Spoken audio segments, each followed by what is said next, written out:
शक्त दिखे व्यक्त एक सब में महान। अव्यक्तता की दशा में ढके न उसका भान। नव नव क्षण क्षण जैसे जैसे भाए, जग से पार तारे तारक मन को लुभाए। संसार के विषय में जैसा कुछ सत्य है, इसका विज्ञान प्रकट या विशेष करके ज्ञान इतना उन्नत करना पड़ेगा कि यह अपनी परिपक्व अर्थात पूर्णता को प्राप्त हुई अवस्था में केवल एक ही शक्तिशाली तत्व को सकल जगत में काम करता हुआ देखे, दूसरे या तीसरे किसी अन्य जीव को स्वतंत्र रूप में करता न देखें। उस महान तत्व की शक्ति या माया से प्रेरित होते हुए ही जीवों को कर्ता रूप में जाने और स्वयं भी इसकी माया से ऐसा ही भाव रखता हुआ मुक्त होने का यत्न करे। स्वयं ज्ञान का पुजारी अपने में इस प्रकार का भाव बनाए कि जैसे अन्य सब जीव इसी क्षण क्षण नए नए रूप में व्यक्त या प्रकट होने वाले चैतन्य या ज्ञानदेव की माया के अधीन हैं, वैसे ही सांसारिक एक रूप में अपनापन भाव या मैं भाव रखने वाला मैं स्वयं भी वैसे ही उसकी माया से प्रेरित होकर कुछ का कुछ अन्य जीवों के समान ही करने की कामना कर जाता हूँ और कभी कभी कर भी बैठता हूँ। परंतु मैं इसी देव को सर्वत्र अपने माया के बल से संसार को चलाते देकर स्वयं उसी भगवान को इस रूप से अपने में भक्ति द्वारा व्यक्त या प्रकट करूं कि जिससे इस जगत की सब उलझन से पार निकल जाऊं तथा सदा पार ही रहूं। चाहे यह तत्व व्यक्त या अपनी प्रकट रूप की झलक से प्रेरणा करता हुआ दिखे या अपनी अव्यक्त या अप्रकट अवस्था में छुपा हुआ हो, केवल सब में इसी को पहचाना जाए। इसी प्रकार अन्य पुनः मित्र, वैरी, प्रिय, अप्रिय, अपना या पराया आदि की कोई भी दृष्टि केवल जगत में व्यवहार मात्र के लिए ही रह जाए। सत्य रूप से इनको नहीं समझे और न पहचाने ही। वास्तव में ज्ञान दृष्टि में यही एक महान तत्व अपनी माया शक्ति द्वारा लीला करता हुआ दिखे। इससे जगत बंधन बुद्धि से तो टल जाएगा, परंतु आलस्य, निद्रा आदि में यही बंधन अव्यक्त दशा में अपनी माया के साथ बैठा सकल संसार के संस्कारों के रूप से भले स्फुरित होकर मुक्त अवस्था का अनुभव न करने दे। निद्रा आदि की अचेत या जागृत के ज्ञान से शून्य अवस्था में भी जीव का सांस या श्वास तो चलता ही है। देह के सब कार्य, अन्न का पाचन, रक्त संचार, देह के अंगों का बढ़ना आदि सब यही व्यवस्था में छुपा हुआ महान तत्व तो करता है।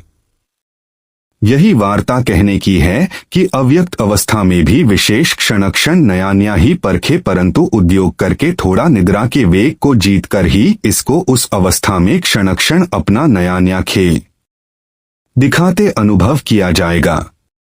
यदि मुक्ति को जीवन काल में ही अनुभव करना है तो इसी अपने मन से इसी निद्रा आदि के भी मीठे बंधन को उचित मात्रा में कुछ इसी प्रकार से जीतकर क्षण क्षण इसी ज्ञानदेव की नए नए रूप में सर्वत्र अव्यक्त अवस्था अनुभव करने का उद्योग बढ़ाना पड़ेगा।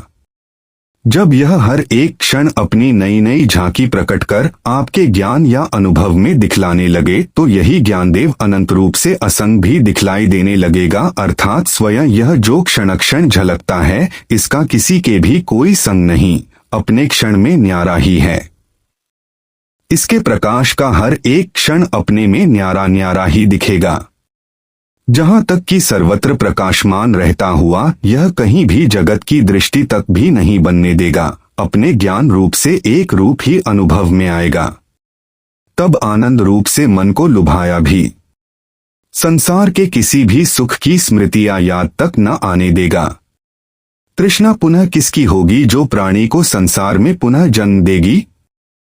इस पद्य का और भी अधिक स्पष्ट करके समझने योग्य यह भाव है कि सब जीवों में जो जो कुछ भी समय के अनुसार होता है उसे करने वाला जानता बूझता कोई संसार में मैं या तू समझा जाने वाला नहीं है।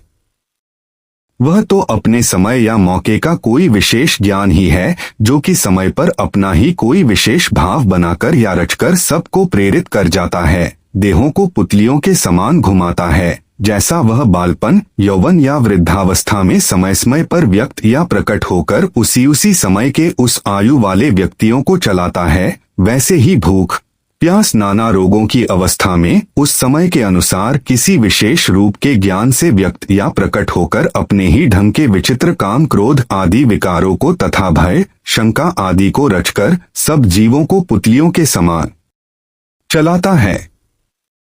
इसी प्रकार कहीं एक जीव के सामने दूसरा जीव पड़ने पर अपने अपने ही ढंग से कुछ ज्ञान जागकर या प्रकट या व्यक्त होकर वैसे वैसे ही भाव खड़े करता हुआ जीवों को विचित्र कर्मों में डाल जाता है।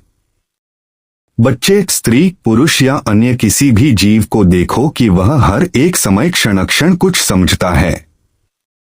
इस समझने के बिना कोई भी जीवन नहीं। यह समझना भी प्रत्येक क्षण नया नया ही है। इसी नए नए समझ के प्रवाह से ही काया या देह भी अपनी नई नई दशा में बदलता जा रहा है। जैसे जैसे समय समय पर ज्ञानदेव अपनी नई नई झांकी दिखलाता है, वैसे वैसे समय पर भाव भी नए नए होते हैं। उन्हीं के अनुसार जीव बाहर जगत में दूसरों को अच्छा या बुरा भी लगता है। यह किसी के बस की बात ही नहीं। हर समय इस जागते हुए विज्ञान या विज्ञप्ति के देव को सर्वत्र लीला करते देखने वाले के लिए कोई भी मित्र या वैरी नहीं। उसके सब जगत के बंधन तले रहते हैं, परंतु उसे समझने की शक्ति चाहिए। थोड़ा अकेले में ज्ञान को जगाना इत्यादि यही सब इस पद्य का भाव है।